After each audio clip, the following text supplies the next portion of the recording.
Most people have no idea what's coming next. Trump just made an announcement that isn't just political, it's about power. And it has the potential to reshape how America functions for the next decade. What if I told you that everything from the housing market to your job to the retirement you've been planning is about to shift because of this single move? Today, I'm going to break down the real meaning behind Trump's latest statement, the hidden chain reaction it's already triggering in Washington, and why even his biggest critics are quietly preparing for what comes next. But first, we need to start with what he actually said, because beneath the headlines, there's a much larger signal most people overlooked. You know, when you hear a news story and your instincts tell you there's more going on than they're showing, that's exactly what happened when Trump spoke to reporters aboard Air Force One. The cameras were rolling, questions were flying, and then he said something that made political insiders sit up straight. He didn't just criticize someone from his own party. That happens all the time. What he did was draw a line in the sand, deciding who stays in his movement and who gets pushed out. And the way he delivered it told a story far bigger than one disagreement or one person. He was talking about Marjorie Taylor Greene, someone who once stood right beside him at rallies, defending him when very few would, but recently she'd been breaking away, appearing on liberal network, questioning his foreign policy focus, even siding with Democrats on a few major votes. Then came the moment that crossed the line. She posted a screenshot of her private text exchange with Trump after he pulled his endorsement for him. That was it, an unforgivable act of disloyalty.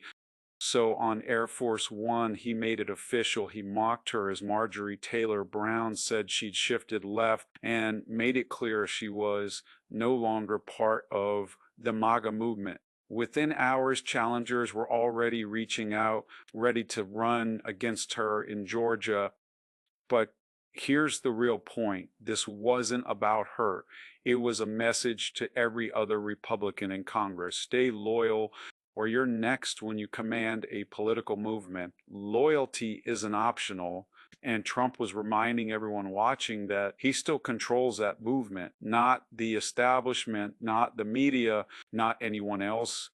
At the same time, Trump shifted attention away from the week's controversy. The new Epstein file leaks meant to smear him, calling the entire thing a hoax. Then he instantly pivoted to issues he said truly mattered: affordability, cost of living, and putting Americans first.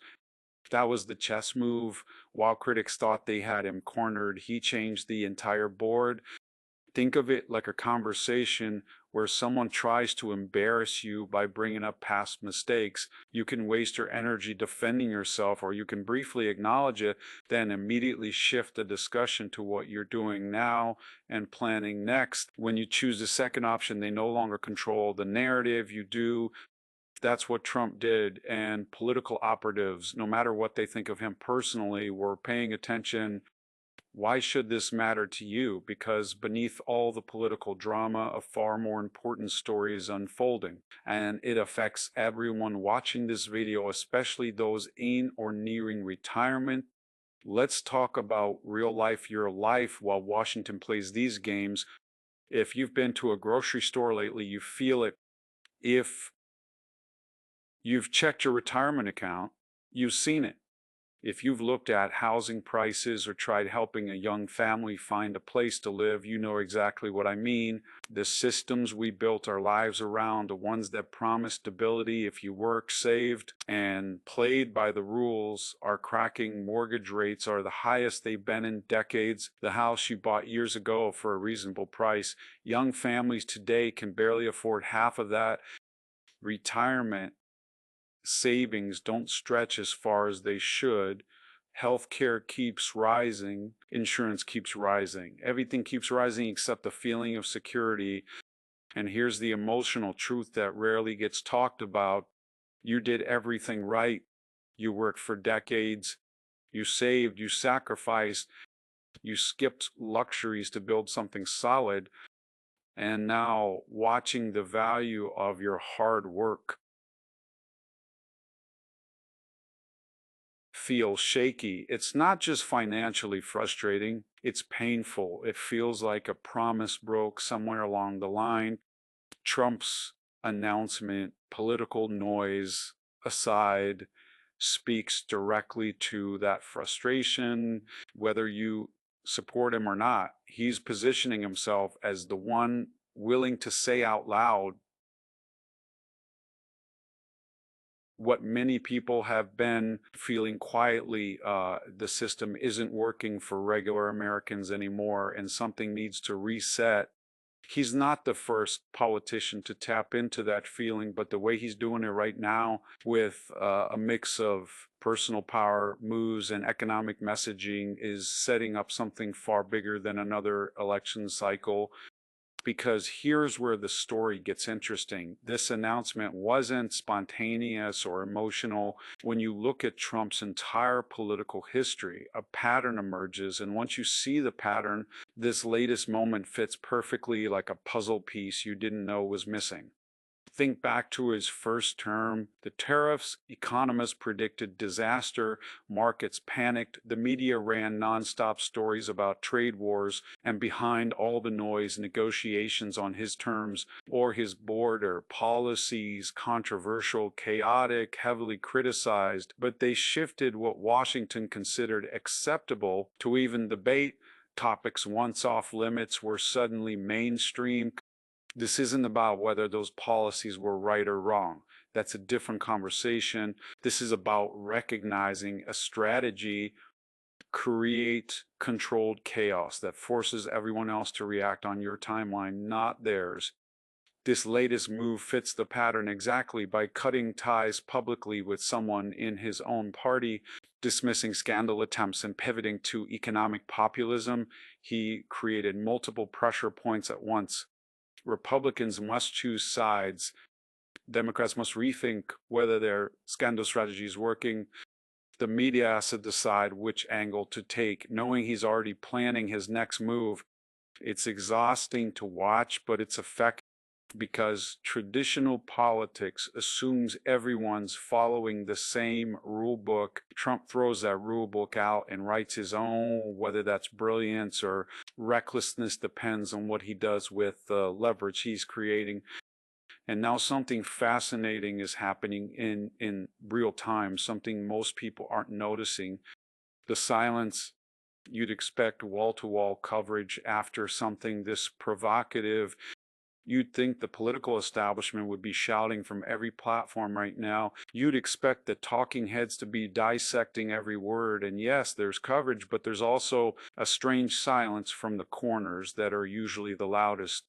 Some major media outlets that spent years criticizing Trump's every move are suddenly more cautious, more measured. Some political insiders who once confidently predicted his downfall are hedging their predictions, and corporations that loudly opposed him before are staying neutral. Why? Because behind the scenes, people are reading the situation differently than what they project publicly. They're looking at internal polls, economic indicators, voter sentiment, and they recalculating the landscape heading into next year's election.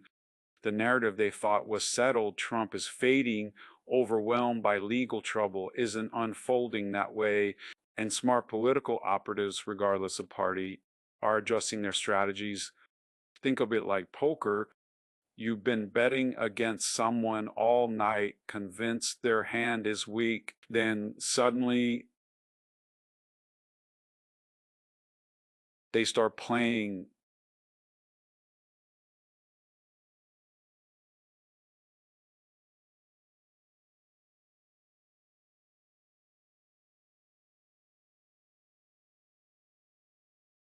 At some point, you have to consider the possibility they're not bluffing, you misread the table. And if you did, you'd better change your strategy before you lose everything in the pot. That's Washington right now. The silence isn't apathy, it's recalculation. Insiders are watching reactions inside both parties that the public doesn't see. Republicans who quietly hoped Trump's influence would fade are realizing he isn't just staying relevant, tightening his grip. Democrats who assumed scandal after scandal would finally sink him are watching those scandals barely move public opinion anymore. For those who remember politics of the 70s, 80 seconds, or 90 seconds, this moment may feel oddly familiar. Think about Nixon's surprise trip to China, unpredictable, controversial, but world-shifting. Think about Reagan's economic strategy, mocked as unrealistic, yet it reshaped the national debate for decades. Trump's announcement might play a similar role. Different era, different tools, less about ideology, more about leverage, less about detailed policy, more about positioning for whatever negotiation comes next. And this raises a deeper question we don't talk about enough. What happens when political power stops hiding behind polite language and becomes open, raw positioning, when leaders stop pretending their moves are driven by principle and admit it's about winning? Is that more honest or more dangerous? There's something almost refreshing about politicians dropping the act. At least you know what you're dealing with. But it also feels unsettling, like we're admitting that the ideals we teach children about public service and doing the right thing, we're just comforting stories. And this goes for both sides. Democrats wrap their power plays in words like justice and protecting democracy. Republicans frame theirs as freedom and defending values. But underneath, it's the same thing, competing for control and using whatever moral language sells best. The Epstein files are a perfect example. Democrats are releasing them strategically timed for maximum political damage while claiming it's about transparency and justice. But if it were truly about victims, why didn't they push for this years ago when they held? Why no hearings? Why no accountability across the board? Instead, we see selective outrage. Release the files that mention Trump, redact anything that implicates powerful Democrats or donors, frame it as a moral mission when really it's political ammunition dressed as righteousness. And Trump's response, he calls it a hoax, dismisses everything and pivots back to affordability, jobs, and security. That sounds good too, except he's also using that message to deflect from legitimate questions about his own past associations. His framing is strategic as well. Neither side is being fully honest. Both are using morality as a weapon, and the casualty is trust. Trust that leaders are actually serving us, trust that institutions aren't manipulating us, trust that this isn't just an elaborate chess game where ordinary people are the pawns. Here's the deeper point. When you peel away the moral posturing, you're left with one foundational question. Who is actually preparing for what comes next? Not who's winning today's media war, but who's positioning themselves for the real structural changes already on the horizon. Because while everyone fights over scandals and headlines, massive economic and technological forces are building underneath, and whoever understands those forces will shape the next decade. Trump's announcement, beneath the drama, contains hints of his economic agenda, a push to force a return to domestic manufacturing, using tariffs as bargaining tools, not punishments, reversing decades of economic outsourcing to foreign competitors. Whether his approach is realistic or risky is up for debate.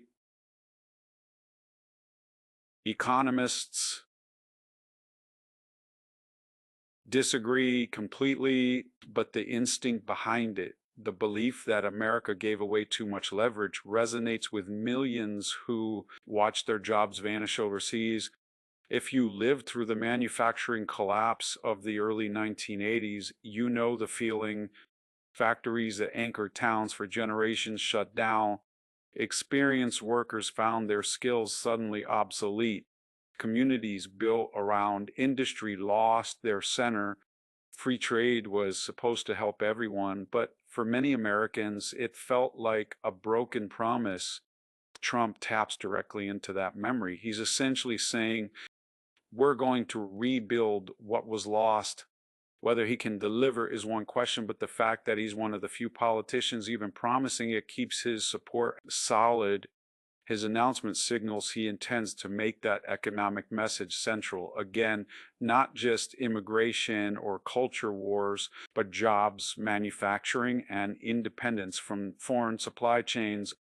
After the pandemic exposed how fragile global supply lines were, that message carries new weight. Some people love that. They feel like finally a leader is willing to do something instead of just managing decline, someone willing to confront bureaucracy, special interests, and the comfortable elites who they believe have mismanaged the country. Others find this direction terrifying. A leader who operates without limits in a system where trust in institutions has collapsed can cause huge damage before anyone can stop them.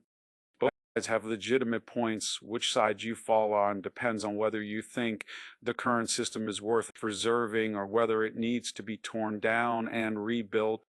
But here's what really matters. Whenever a major system breaks down, trust, the economy, institutions, an opening appears. What fills that opening is not guaranteed. It can be better or worse. It depends on whether people stay aware and intentional or just react emotionally to whatever is happening in front of them. Trump's announcement is just one part of this much bigger moment. The political drop, pay attention.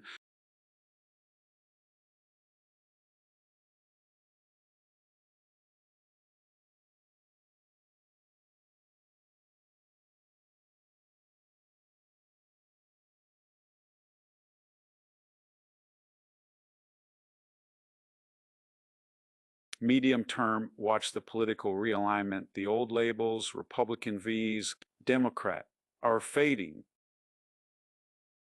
The new divide is establishment vs populist, insider vs outsider. This shift will shape everything: elections, policies, even local politics. Stay informed. Don't assume the party you've always supported still represents you. Long-term, America is undergoing a deep transformation in how people view work, wealth, and independence.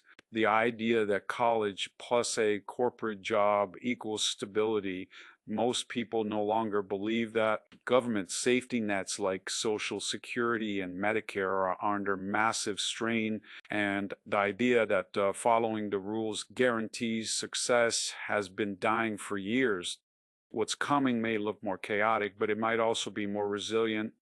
More people building businesses instead of chasing promotions, more communities supporting each other instead of relying on government programs, more families living multi-generationally instead of everyone isolating alone. It may feel like we're going backward, but maybe we're actually moving forward in a different direction.